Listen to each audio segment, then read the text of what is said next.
Listen. You hear it? Stupid geese woke me up.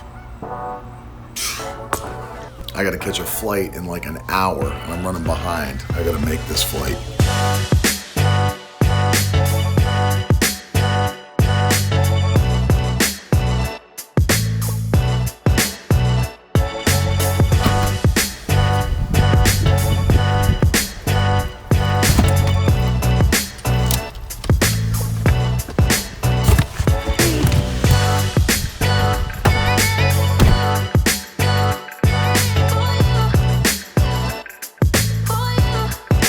Literally, my least favorite part of car rentals is refilling them to take them back with gas, because I'm always running behind.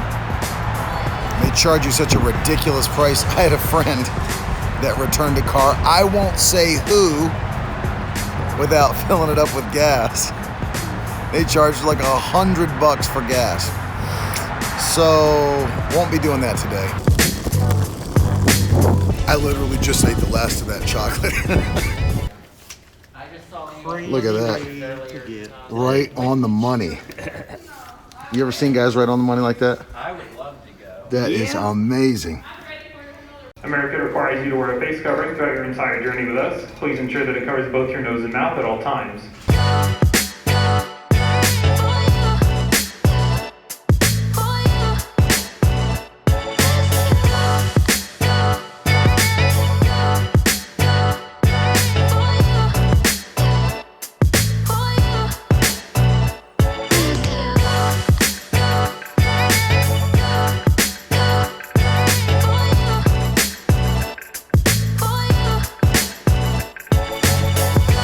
So what's up? I made it to Botkins, Ohio. I'm here right now, and I wanted to kind of just give you something that I was thinking about today on the plane. Yesterday, really, because it's the next morning now. I was watching people, which sounds creepy, but I watch people all the time to just kind of see what they're doing. And especially like while people are traveling, you know, I watch to see kind of what people are doing, and it seems like people kind of zone out while they're traveling. It's almost like they go into like this cruise control. I'm on a trip, you know, whether I'm, you know, playing games, whatever it might be. It's just kind of like they just watch stuff or play games or whatever. I wanted to encourage you. I was actually reading 2 Timothy chapter 4. I want you to see this verse of scripture. It's 2 Timothy chapter 4 and verse 13, Paul's last letter, by the way. And he said this, when you come, bring the cloak that I left with Carpus at Troas, also the books, and above all, the parchments. And so Paul's imprisoned. He's been arrested. And I find it very interesting that even though he's in prison in Rome, he's asking for his books and his parchments. And he's still studying. He's still teaching. He's still writing. He's still being very productive.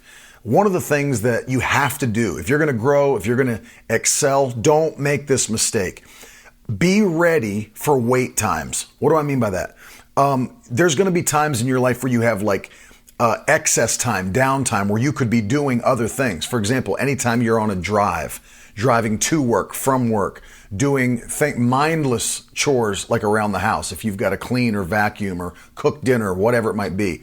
When you're in line at a grocery store, when you're waiting, or just any waiting times where you have excess time, you could be doing things. Be prepared with some things. Well, I'm going to give you kind of a little checklist.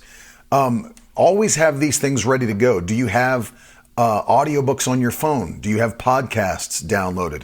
Do you have your prayer points, downloaded to your phone to where that no matter where you were, you could just pull them up, start praying, and be on track with that.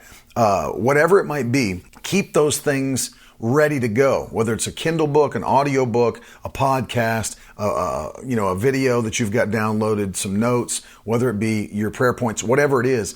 Don't waste your time. Be diligent with your time. Always be building yourself. Always be developing your gift. Always be developing your anointing, because God has a plan to use you. But so many people, they waste their time. They waste their life away with trivial things that really don't mean anything. Use those.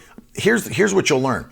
If you'll use those downtimes to continue to develop your gift, your talents, your abilities, What you're doing is, as the Bible says, studying to show yourself approved, a workman that does not need to be ashamed. I think about, there was a basketball player. I played a lot of basketball when I was younger. And there was this basketball player. I used to watch his life story on VHS all the time. Pistol Pete Maravich. He was one of the greatest ball handlers of all time. And I watched him from when he was a little boy all the way up through his life in his movie. And he literally took that basketball everywhere he went. And he would literally be dribbling. They showed him at the cinema, like he'd be at the theater watching movies. He would sit on the aisle so that he could dribble the ball in the aisle for the entire movie. He had it at school. He had it everywhere he went. He had his basketball with him. He was doing ball handling drills, all that stuff. And he became one of the greatest ball handlers of all time. You have to understand that if God's going to use you, if you're going to excel in your gift, which you are called to do, then you've got to use these moments. They seem like downtime moments, or, whatever, cruise control moments, let's call them. Use them to develop your gift and do what God's called you to do. Watch yourself excel through the rest of these 3 months of this year. It'll be unbelievable as God puts you in position to see increase and blessing. I love you guys.